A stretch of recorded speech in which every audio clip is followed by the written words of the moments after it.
nice that you're watching. Today on the IMN Amsterdam Netherlands YouTube channel, my name is Annemarie Koppenaal and I'm interviewing Laurens de Groot. He's an actor, he's a public speaker, and he's also a coach on various communication skills. And I, of course, want to know more about that. So could you tell us a little bit, who are you, Laurens? Well, Laurens de Groot, Laurens in English. I am an actor, a presenter, public speaker, and coach as well. Come from a history in social work. That's a study I did long time ago. Behavioral science and everything in that corner. And then my second career was acting, and it became the best actor I could be in that. And about a year ago, people in business life doing normal jobs, like I always say, they told me that, wow, what you're doing is, I want to be able to do that, because it's hard for me to be so relaxed when I'm presenting something. Or so I found out that there's, and I knew, oh, I can teach that, you know. I can tell you what I do and all the skills you need, and so I kind of rolled into the coaching, training world, and I really love to do that. So I decided to keep on doing that. Yeah. Mm. And so you're saying, so this is more from the business and organizational world that you're now helping people. So what kind of people? Is this people who just got promoted? Is this people who have to learn a new skill that are going to do something different than they did before? Or is it people that always maybe had a hard time public speaking or showing themselves in communication? Well, to talk further about the last thing you said, everybody has a problem with public speaking. It is the world, the human being's number one fear. We fear it more than death or more than spiders and snakes. It's the number one fear. So everybody has a hard time with it. And that's great, because then we have something to work on. And when you work on it, and when you work with me, for example, and you start to succeed in doing it, it starts to become really fun, because when you become successful at it, it's really cool to do. It's really fun to tell people your story, or to present your ideas or whatever. But I can help people, to answer your other question, I can help people who struggle with these topics. You know, how do I communicate? How do I make myself clear to colleagues? How do I some people for example, in management you have to do tough conversations. You have to fire people, or you have to bring bad news in any form or shape.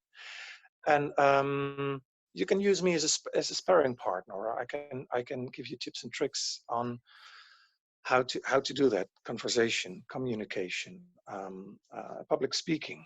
Yeah. And I mean, public is also three people.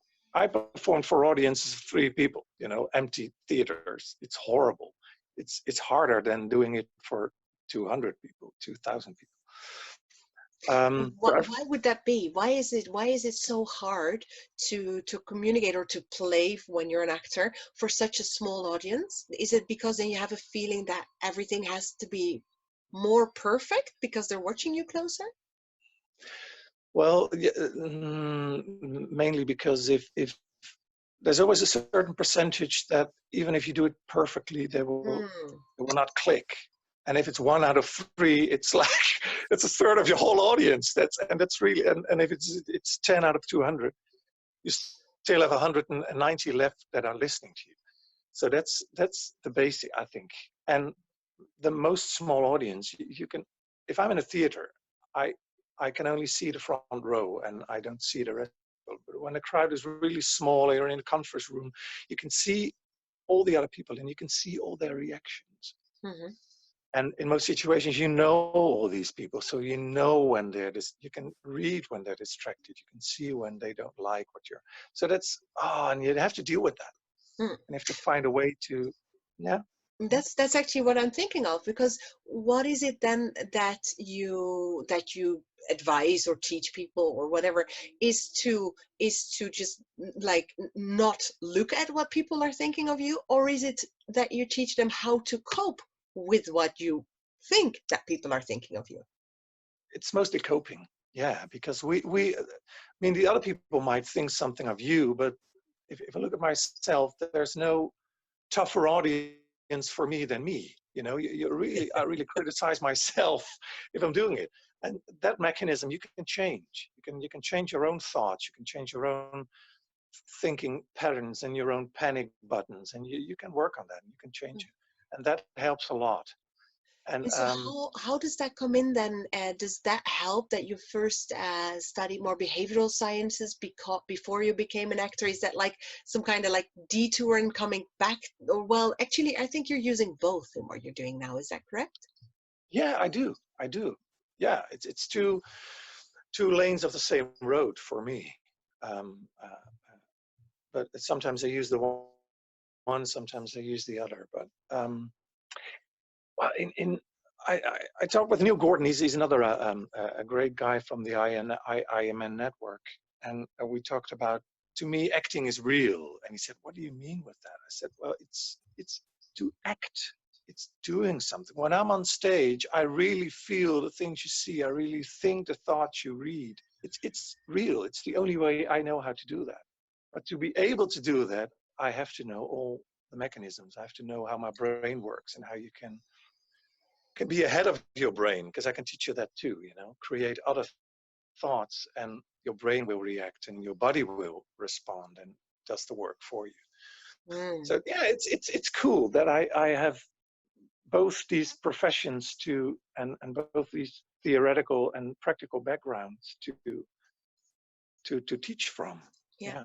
What I actually was the thought that ran through my mind when you were just speaking is like I really act, like when I'm on stage I act. The profession, the verb is called acting, and we would think by acting is you put on a costume, you play someone else's role, else's life. Where you are saying when I'm acting, I'm in the moment acting as if that person, I am that person. But you're also saying, so I kind of work with my brain to actually pre-think things so that I really at that moment think the thoughts that I want to think. How does ego fit into this equation? And especially I'm asking that because communication most of the time is with someone else or more people else, and then what we often hear is, yeah, it's two egos colliding. But I could guess that this works a lot in this frame as well. What do you have to say about that? Well, where there's ego, there cannot be an actor. I don't know. I thought it was Stanislavski who said that, but it does not go together, because ego is fear. Ego is just fear. It's not a strength. It's not something you have to be able to do business. It's a thing that a lot of people think, actually, but it's not. It's the opposite of power. It's and the thing you were saying before about how is it putting on a costume and is it playing a role? That's pretending. Hmm. And what I see a lot in speaking, and what I see a lot of in presenting in business situations, is that people try to be somebody else or try to do a certain trick. It doesn't work, because people will smell pretend when, before they even know that they do.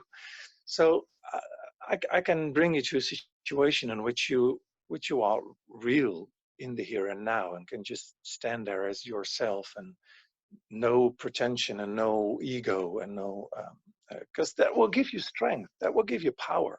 Yeah. um, yeah. You're actually saying what I hear is when you purposefully let go of the ego, or an ego is not there, then you stand in your strength and then you speak Yeah. from your strength. And from what I know and what I've experienced is that honestly, if people speak from their strength and from their reality, if they're real when speaking to me, that's when I listen.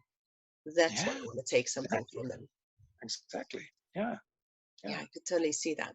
So this is what you can help people with. This is actually also these subjects, and is also what you made your videos about, because I know that Laurens has made a lot of little videos here for IMN Netherlands channel, with subjects where he really shortly well, bring something to your attention, but and then also give some tips how to overcome it or how to turn it around in your head.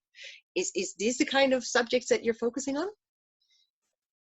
Well, yeah, there's just so much to cover. You know, that's why public speaking or presenting is so hard to do, because there's so many things coming together. It's your content, it's the communication, the reactions of the other, all the things we talked about. So there's a lot of topics to cover, but I decided to make these short videos, so you can quickly watch them and take them in and try to process them and experiment, because life Sure. is one big experiment to me, and it's the only way to learn, and the only way to implement is by doing it. Yeah.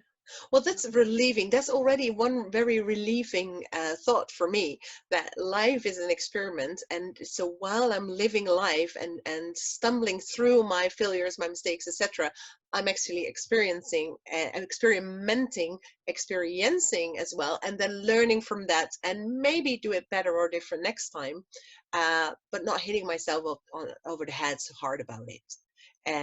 So I'm really looking forward to seeing all the little topic videos that you've made, Laurens, on this I Am in Amsterdam channel, and I think that is a great moment to say goodbye to who's been watching here. Thank you for watching us, and definitely make sure to register to the I Am in Amsterdam Netherlands channel. My name is Annemarie Koppenaal, and today I was interviewing Laurens de Groot, and definitely make sure you watch his little videos right here on the I Am in Amsterdam channel. Bye for now. Bye.